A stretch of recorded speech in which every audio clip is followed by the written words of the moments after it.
Мұра 6 бөлім. Өткеннің көлеңкесі. Жобаның ашылу салтанаты келіп жетті.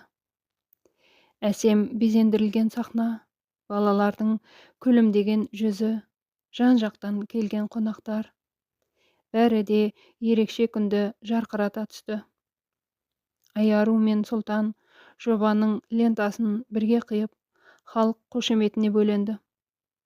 Бұл тек орталық емес, үміттің мекені, деді Айару жүрек жарды сөзінде. Мұнда әр бала өз арманына сеніп, соған қол жеткізуді үйренеді. Сұлтан, атам айтқандай, ең үлкен мұра жақсылық. Біз осыны ұрпаққа жеткізуге міндеттіміз, деп жұртшылыққа иіліп тағзым етті. Бәрі бақытты көрінді.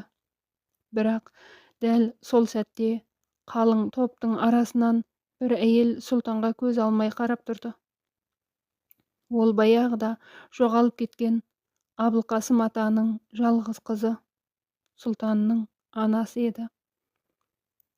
Сұлтан қатты толқып қалды.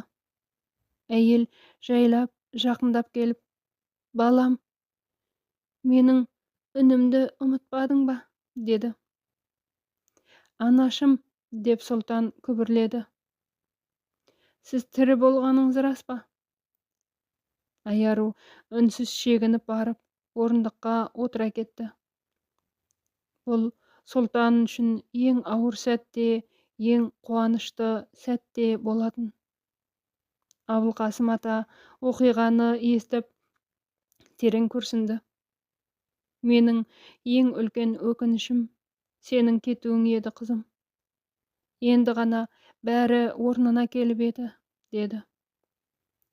Сол күннің кешінде Сұлтан анасымен оңаша сөйлесті. «Мен сенің табысты екеніңді естідім. Ұлымның мықты азамат болғанын көріп тұрмын. Бірақ мен енді сенің өміріңе кіре алам ба?» деді анасы көз жасын сүртіп. Сұлтан оны құшақтап, «Сіз менің өмірімде әрдайым болдыңыз.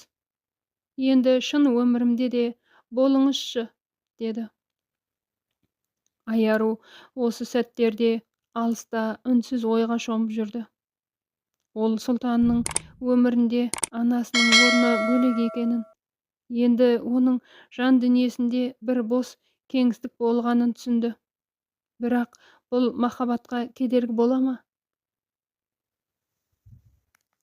Жүрек таңдауы. Арадан бірнеше күн өтті. Компанияның тынысы қайта қалпына келіп, қайырымдылық орталығы жұмысына кірісті. Айару өз міндетін адал атқарып жүрсе де, жүрегінде бір алаң бар еді. Сұлтан мен анасын бірге көрген сайын іштей алыстап бара жатқандай сезінетін. Сұлтан бұл өзгерісті байқады. Ол Айаруға арнайы кешкі ас ұйымдастырып, екеуі оңаша бақ ішінде кездесетін болды. Кеш. Самал жел жапырақтарды тербеп, көктемнің жұпар иісі ауаға тарай түсті. Айару ақ көйлекпен келіп, Сұлтанның алдына отырды. «Айару, сен неге өзгеріп кеттің?» деді Сұлтан байыппен. «Менің орным бөлек сияқты. Сіздің жүрегіңіз енді бос емес секілді. Анаңыз келді. Сіз толық бақыттысыз. Мен тек жанашыр бола аламын», деді Айару жымиып.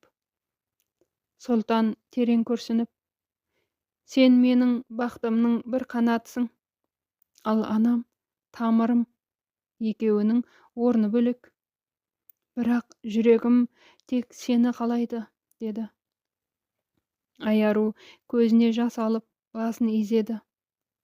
Сол сәтте Сұлтан қалтасынан кішкентай қорапшаны алып шықты. «Айару, мен саған тек әділет емес, өмірімнің бар шуағын тарту еткім келеді. Менің жарым боласың ба?» Айару үнсіз жылап, басын изеді. Бұл үнсіздік мың сөзден қымбат еді. Сол түні екеуі ескі орталықтың маңында серуендеді. Сұлтан, атам айтқан мұра жай ғана дүние емес.